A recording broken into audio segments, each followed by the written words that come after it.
Good afternoon, everyone. My name is Christian Ruff and I'm the Executive Director of Operations and Corporate Services, and it's a pleasure to be here today.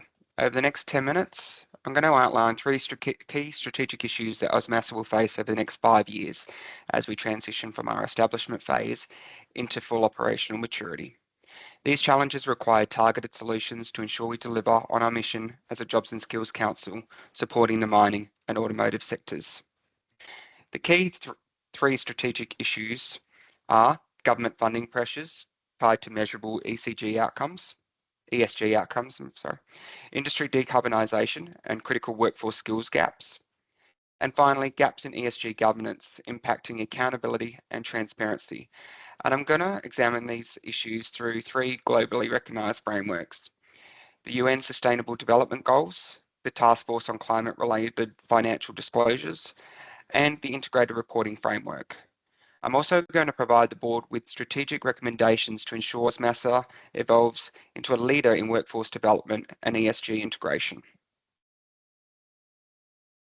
The first strategic issue is government funding pressures. By 2025, 50% of all Ozmasa's government funding will be contingent upon meeting specific ESG outcomes. This reflects growing government expectations for transparency and measurable contributions towards sustainability goals. The risks here are significant. Failure to meet ESG reporting requirements could result in a loss of critical funding, undermining our long-term operations and ability to deliver on our 2030 strategy. There's also reputational damage to consider, as it may erode trust with industry and government stakeholders. However, despite this, there's also opportunities. Implementing a phased ESG reporting strategy aligned with TCFD principles will enhance transparency and trust. Developing clear KPIs to track and report progress will demonstrate measurable outcomes and strengthen our funding position. Research supports this approach and backs it, and has found that organisations that adopt robust ESG frameworks report a 20 to 30% improvement in government funding accessibility and stakeholder confidence. By acting proactively, Ozmasa can meet JURA's requirements, secure funding and solidify our role as a trusted, forward-thinking, exemplar Jobs and Skills Council. The second issue is industry decarbonisation and critical workforce skills gaps. As industries such as mining and automotive transition to net zero emissions by 2050, workforce demands are changing rapidly. A PESTEL analysis highlights key drivers of this change, and these involve technological drivers, the adoption of renewable energy and EV technologies, but also environmental drivers, meeting net zero emissions targets, as well as economic investments in green infrastructure. The evidence is clear. The Clean Energy Council estimates that Australia will face a shortage of 30,000 skilled workers in the renewable energy sector by 2030. This obviously has several key risks. A failure to address these gaps risks misalignment with industry needs and diminishing Ozmasa's relevance as a workforce solutions provider. However, again, there are opportunities for us to lead in this area. We can develop and deliver climate resilient workforce programs focused on renewable energy technologies, EV manufacturing and maintenance, carbon management, and we can align these programs with SDG 4 and SDG 13 of the United Nations Sustainability Goals. By addressing these critical skills gaps, we can empower workers, support industry, and assist them in achieving their sustainability goals, and position ourselves as a leader in delivering future-focused training solutions. The third issue is gaps in ESG governance. Effective governance is central to delivering long-term value and meeting stakeholder expectations. According to the Integrated Reporting Framework, ESG governance ensures organisations create value across financial, natural and human capitals. Currently, Ozmasa faces several challenges. We have no formal ESG governance structure, which limits accountability and oversight.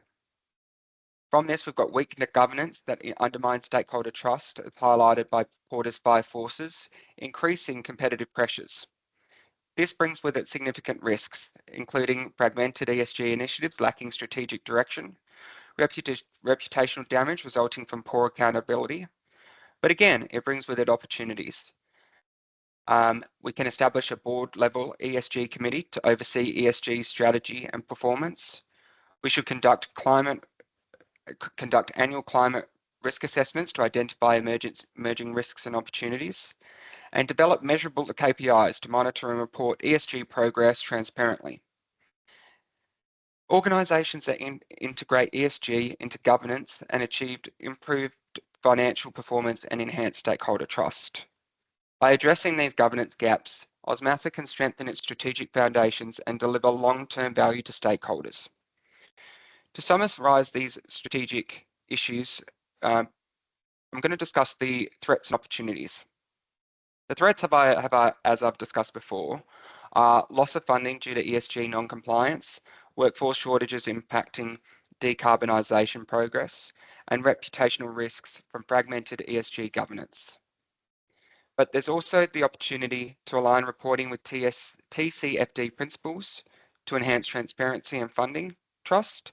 Launching climate-focused training programs will bridge workforce skills gaps and meet industry demand. And strengthening governance with board-level ESG committee will ensure accountability and performance. By capitalising on these opportunities, Ozmasa will strengthen its position as a trusted leader in workforce development. To address these challenges, I propose the following strategic recommendations. Develop and implement an ESG strategy. Align reporting with TCFD and DUA requirements. Introduce clear KPIs to measure and demonstrate ESG progress.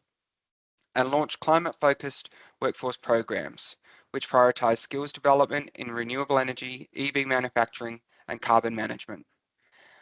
I also recommend the establishment of a board-level ESG committee to provide governance oversight and ensure accountability, conduct climate risk assessments, identify risks, mitigate challenges, and uncover growth opportunities. These initiatives will ensure Ozmasa meets government expectations, addresses workforce demands, and delivers measurable sustainability outcomes. As a leader, I'm guided by transformational leadership theory. This approach allows me to drive strategic change through visionary thinking and strategic foresight, collaboration and engagement with stakeholders. And through this, my strengths include stakeholder engagement and strategic execution. But my areas for development include enhancing my expertise in ESG leadership, fostering greater innovation in program design, and to ensure that I can address these areas, my personal development plan includes enhancing my ESG expertise, and I believe I can do this by completing an ESG certification program by 2025 to build my leadership capability and sustainability. I also want to look at fostering innovation, to collaborate with sustainability leaders to co-design innovative training programs, conduct quarterly performance reviews to measure impact and outcomes, and by implementing this plan, I will ensure that Ozmasa thrives in a changing environment and remains at the forefront of workforce development.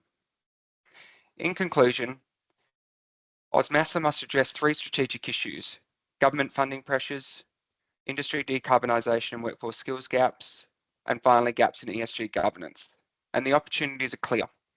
Align ESG reporting with global frameworks like TCFD and SDGs will enable us to bridge skills gaps with climate-focused workforce programs and strengthen governance with dedicated oversight and accountability measures. These steps will position Ozmasa as a leader in delivering innovative, sustainable and measurable outcomes for the industries we serve.